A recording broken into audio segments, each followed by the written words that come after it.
Tanong mga ka-eksena, tatagos ba ang impeachment yung mga nag-file ng impeachment kay Pangulong Bongbong Marcos? Tatagos ba sa tingin nyo? Oo, hindi. Comment nyo lang dyan. Okay? Yan.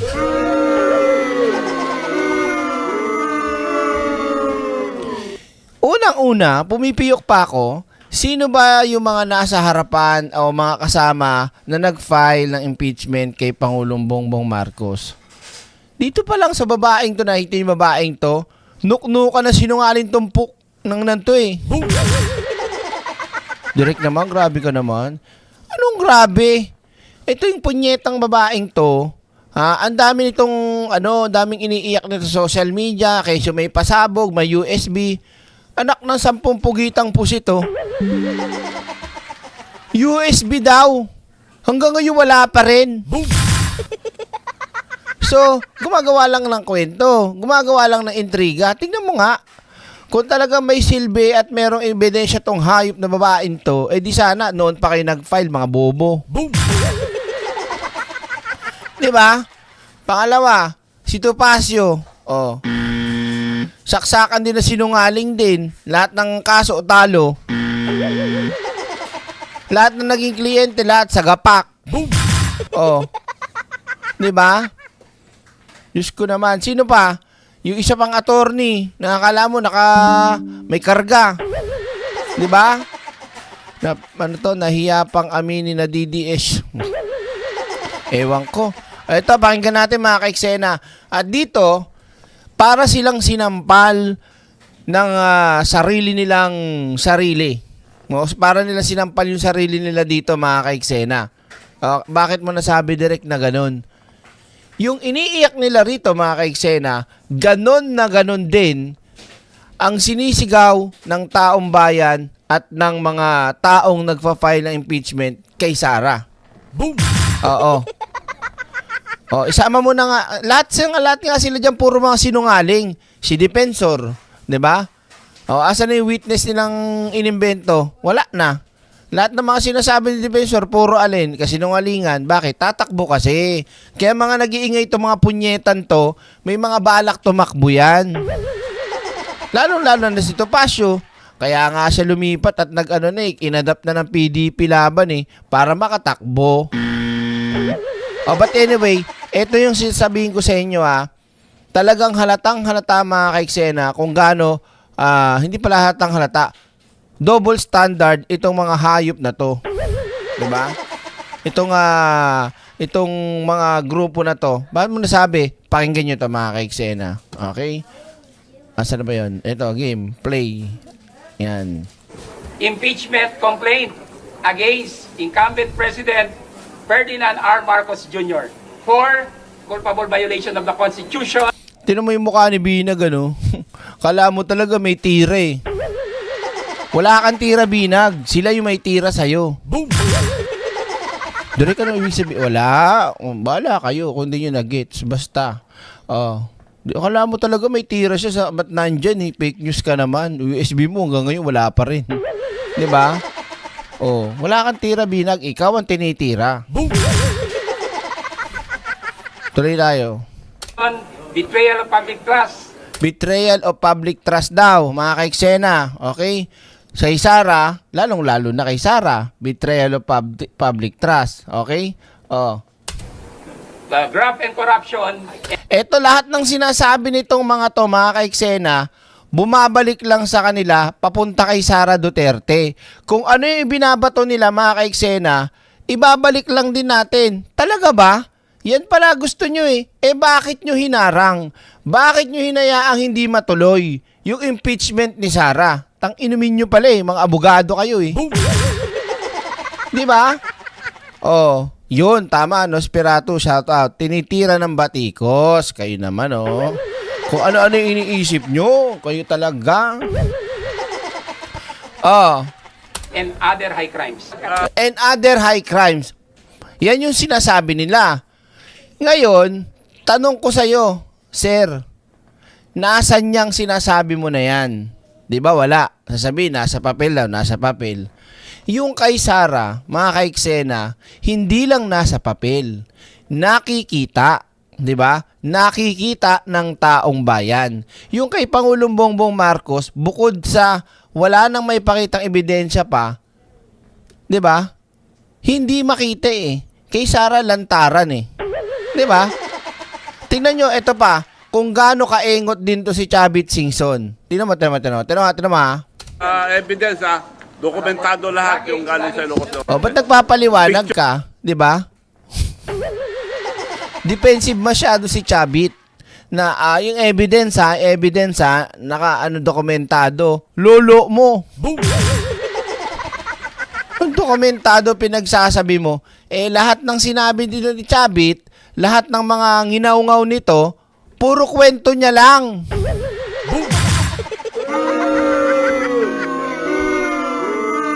Diba? Hindi kwentong barbero. Direk, malat ka na naman. Kumanta ka ba kagabi? Oo, kumanta ako kagabi. Hindi lang kwentong barbero. Kung kwentong manyak tong kay Chavit din eh. Diba?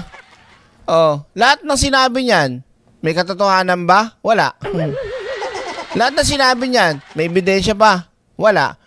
Kung ako sa'yo, girl, ikaw, girl, wag kang, kasi, girl, ikaw. Siguro. Tuloy na, tignan ko kung tuloy yung one time, big time rally nila. Pictures and documented lahat kung saan lugar. Documented daw. Ito pa, tuloy natin. So, wala na naman, bokya na naman yung sinasabi ni Chavit. Wala naman pinakita, di ba? Kaninang umaga, nagkaroon kami ng pag-uusap. Yan, ito pa isa. Ito pang hindot na sinungaling. Paano mapaniwalaan to? Lahat din na sinabi nito, sablay. 'Di ba?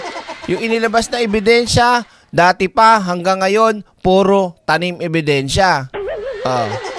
Sige. Ng mga kasama sa Makabayan Black na banggit na sa amin. Ay, bingot ba yan? Hindi ko alam. Ba't mo sinasabi yung bingot si Mike Defensor? Bingot ba yan? Boom! Hindi ko alam eh. Hindi ko makita. Halata ba? Hindi ko alam. Sige, tuloy natin. Na opisyal na hindi tinanggap yung kanilang impeachment complaint. Kaya kami may prepared statement na kami tungkol dito sa ginawa. Dahil na-anticipate na namin na talaga magkakaproblema. Na-anticipate na natin magkakaproblema.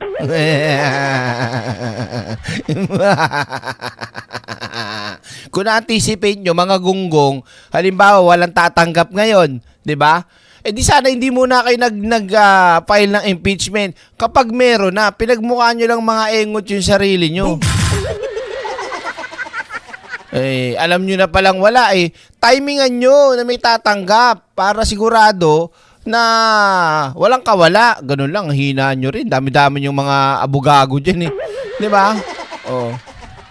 Sa mismong pag-file namin. At katulad nga na nangyari, at na-anticipate namin. Eto, tatakbo yan local. Pero pautot lang yan local. Tatakbo yan senador. Kunyari lang yan tatakbo ng local kasi yun ang pinapalabas ngayon eh. Local daw tatakbo sa lugar nila, tatalunin sa, di ba kay si Mayor Joy Belmonte ba magiging kalaban nito? Quezon City din yan, di ba? So, ano yan? Tawag dito, nagpapabebe pa yan. Kunyari local, pero magsesenator yan. Tingnan natin, abangan na. Kaya nga maingay itong mga to. Kasi gusto nila makita sila sa front page na sila yung nandyan para magpa-impeach kuno. Ngayon, syempre, pag nakikita nga exposure, akala ng mga kababayan nating mga hindi updated at mahina ang kokote, akala mga mabubuting tao tong mga demonyo na to. Ganun nga. So if I will be allowed to read the statement to be clear, distribute na lang siguro. Ito ang malupi. Ito na yon mga kaiksena, kung saan tatalbog at babalik lahat ng sinasabi ni Mike Defensor o ng grupo nila kay Sara. Ibabalik, kung halimbawa nandyan ako, reporter ako, tapos nasa press ko na kung ganyan, pag pinayagan nila ako magtanong, ito itatanong ko sa kanila, pakinggan nyo to. The refusal of the office of the Secretary General of the House of Representatives to accept the impeachment complaint is a clear violation of both the rules of the House and the 1987 Philippine Constitution. Under the Constitution, the House of Representatives has the sole power to initiate impeachment proceedings. The rules of the House explicitly provide a ministerial duty for the office of the Secretary General to receive and record impeachment complaints that are duly filed. There is no discretion given to the Secretary General to reject, screen, delay, or block such filings. Eh di ba't ganyan din naman ang ginawa ninyo sa impeachment para kay Sara dito sa Congress o House of Solicitor General sinabi, 'di ba? Yung pagdating sa Senado, no? Ganyan din ang ginawa nyo mga hayop kayo o nung mga senador ni Sara, yung mga DDS, 'di ba? Ganyan na ganyan din eh. Na pinigilan nyo. Dapat 'yan karapatan yan ng taong bayan o taong bayan ang humihingi niyan, pero anong ginawa? Lahat ng paraan para wag lang matuloy ang impeachment ni Sara, binalasubas. Boom! Tapos ngayon, umiiyak kayo ng ganyan. 'Di ba? Sinabihan na nga kayo na hindi natanggap, baka hindi matanggap, tinuloy nyo pa. Ay di sana inintay nyo. By refusing to accept the complaint, the office effectively usurps the constitutional authority of the House itself and denies the Filipino people their only lawful mechanism to raise grievances against a sitting president. Ikabit natin, gawin natin sa Vice President. Ganyan na ganyan din eh. 'Di ba? Pero mamaya, alamin din naman natin kung bakit nga ba hindi natanggap, bakit nga ba walang tumanggap. 'Di ba? Ano to? At mamamatay na din ang mga pangarap niyang maging senador dahil abolish ng Senado at Kongreso magiging. Siya may sabi, hindi naman hinarang, kailangan ng incumbent congressman for endorsement, sabi ni Elisac. Kaya nga nakakatawa mga kaiksena, ang dami nilang abogago. Pero pinilit pa rin nila na mag-file na alam na nila o sinabihan na sila na magkakaproblema, 'di ba? Kasi wala nga silang mag-endorse o walang congressman, tama, 'di ba? So, ano kinantungan? Tapos ngayon umiiyak kayo, nakarapatan ng taong bayan. Boom! Pero pagdating kay Sara, kami na nagsasabi mismo, karapatan ng taong bayan na malaman ang katotohanan, karapatan na wala dapat pumigil at dapat malaman ng lahat. Pero anong ginawa ng mga hayop na mga senador ni Sara at saka yung ombudsman? Boom! Diba? Ngayon mo sabihin, Mike Defensor, yung kagaguhan mo. If I may repeat that, by refusing, it denies the Filipino people their only lawful mechanism to raise grievances against a sitting president. Impeachment is not a political favor. Impeachment is not a political favor. Pero kay Sara, mga kaiksena, ano nangyari? Yung impeachment niya naging alin?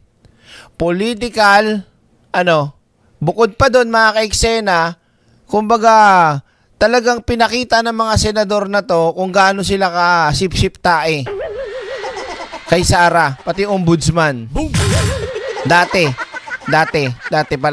baka sabihin si Boying, hindi. Dati. 'Di ba? Yung sinasabi niya, bumabalik lang sa kanila. Ganong kaengot to. 'Di ba? Ay naku, alam na ngang walang mag-endorse, pinilit. Alam na ngang wala pala sa Pilipinas si Garapil. Pumunta pa rin. 'Di ba? It is a constitutional right. It is the only formal process through which citizens, through their representatives, can seek accountability from the highest official of the land. To To block this process is not merely procedural error. Tingnan mo yung pagpigil daw ng proseso, mali na. Doon pa lang yun, sa pag-endorse pa lang. Pero yung kay Sara, mga ka-eksena, nandun na sa Senado, binlock, 'di ba? Hinarang, pinatagal, dinelay, ang daming palusot, paek-ek, para makagawa ng bagong batas sa impeachment ni Sara para mapigilan. 'Di ba? Ay nako. Kung ako talaga nandiyan na nagko-cover, tapos tatanungin ko, sir, ano pinagkaiba nito sa impeachment ni Sara? Di ba hinarang din naman 'yon? Bakit hindi kayo nagsalita? Kung para talaga kayo sa mga taong bayan, bakit di kayo nagsalita ng panahon may impeachment si Sara? Bakit may fourth with na nga? Pero ito, dito pa lang nagangangal-ngal na kayo, mas malala nga yung sa Senado. Mga gunggong pala kayo. Iyan yung tinatawag na legit na mga kupal, 'di ba? Bakit direct bunganga mo naman? Paano hindi mo masasabing kupal tong mga to? 'Di ba? Halatang halata Oh. Yung kay Sara, kitang-kita na lahat, ebidensya, lahat na, may video, may dokumento, 'di ba? May testigo. Pero wala naman silang sinabi kung para sa bayan to mga hayop na to, 'di ba? Wala silang reaksyon, kakampi pa nga nila Tapos ngayon sasabihin nila para sa taong bayan sila. Yung ginagawa nila para sa taong bayan. Kung pwede ko lang yung duruin ng gitna Nyo. Kagigil no? Oh. It is a constitutional violation. Oo. Diba? Ano yung ginawa nyo rin dun sa impeachment kay Sara o ng mga kakampi ninyo? Diba? Isang matinding violation din yung constitutional violation ang ginawa. Boom! No? Kakahiya talaga An obstruction of a lawful remedy. Di ba? Yun na yun Ganun na ganun ang ginawa nila. Diyos ko. And a direct assault on the people's right to petition government. Talagang direct assault, mga ka-eksena, yung ginawa sa atin. Di ba?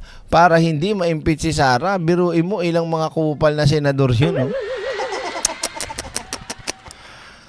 Hay! For redress of grievances. The House of Representatives exists to serve the people, not to shield those in power from scrutiny. Balik natin.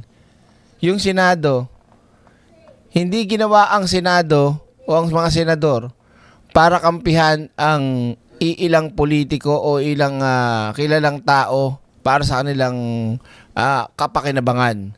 Sila ay para sa taong bayan. Anong ginawa ni Sara? Anong ginawa ng mga senador para kay Sara? Lantaran, mga ka-eksena, Lantaran talagang sinasabi nila Robby, nila Bongo, nila Marcoleta, lahat sila doon na hindi pwedeng i-impeach si Sara, pigilan yung impeachment. Yun ang makapal. Dito wala naman nangyayari pa Walang ganun Nagkataon lang, wala sa inyo mag-i-endorse, wala yung sigarapil. Kaya pumalpa kayo. 'Di ba? Ang may problema niyan kayo. Di ba? Nandiyan pa lang sila, iyak na sila ng iyak. Di ba? Paano pa kaya kung sa kanila nangyari yung ginawa sa atin ng mga kaalyado nilang mga senador? Di ba? Na talagang harap-harapang nanloloko sa taong bayan. Biruin mo, mataas na yun kaysa kumbaga mas mataas yung posisyon nun, senador yun, kaysa sa mga kongresista. Di ba? Boom! Ay, nako. The rules are clear. The Constitution is clear. The duty is clear. Maliwanag pala Back to you. Boom! And no office has the authority to silence the people's voice. Sarap mong F-you. Kapal na mukha, ang kapal. Maraming salamat po at magandang hapon sa inyong lahat. If I may distribute this. Meron ako idadagdag, sandali lang. Wait lang. May dadagdag daw yung isang attorney.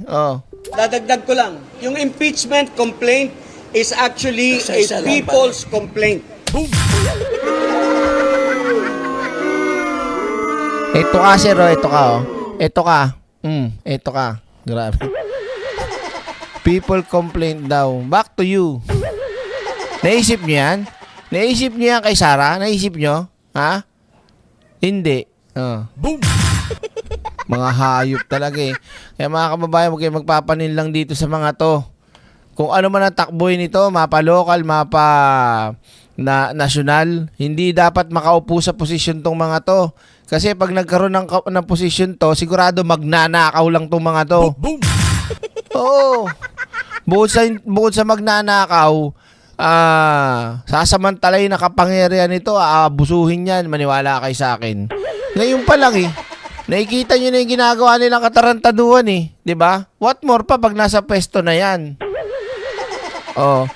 Kaya nga, ang kapal na mukha. Huwag nyo kami idamay. Anong people voice, lulo mo. Yun lang. So, hindi kailangang pigilan ang reklamo ng taong bayan. It's a people's complaint. Oh, tanong mo kay Sara yan, tanong mo kay Marcoleta, tanong mo kay Cayetano, tanong mo kay Bongo, kay Bato, lahat sila, kay Robin, lahat, tanongin mo sila, kay Amy Marcos. Hindi kailangan pigilan ang impeachment. Eh bakit pinigilan nyo kay Sara? Inumin nyo. Boom! Diba? Oh. O tsaka wag nyo kaming idadamay dyan, ha? Hindi kami kasama dyan. Pala desisyon kayo eh. Oh. It's a constitutional process na nasa constitution natin na pinoprovide para sa ating lahat. Oh, pasingitin nyo yung gasolito. Oh. Ako naman, wala na akong idadagdag. Okay. Oh, kaya ka natatalo, gunggong. Kaya laging talo eh. Ako naman, wala na ako idadagdag. Komedyante, no? Boom! Kaya lang di nakakatawa. Ganong kababaw si gasolito. Provide para sa ating lahat. Oo. Ako naman, wala na akong idadagdag. Okay na yun.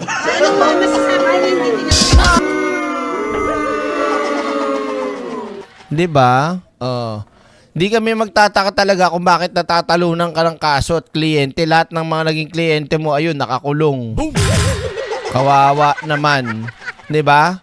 Kayo mga ka-eksena, ito po ay malinaw na ginawa nila ay tawag dito. Ano ba tawag doon? Nakalimutan ko tuloy. Ano yun? Double standard. Yan. Double standard ng mga hindot. Ganyan na ganyan talaga ang ugali ng mga DD-shit. Pag sila ang gagawa, okay lang. Pero pag sa kanila nangyari, hindi pwede. Boom! Parang sila lang dapat ang magmura. Hindi nyo kami pwedeng murahin. Ganon. Yan ang ugali ng mga DD shit, mga kaiksena. Malinaw na, di ba? Ganyang kalupit. Okay? Ay, nako talaga, oo.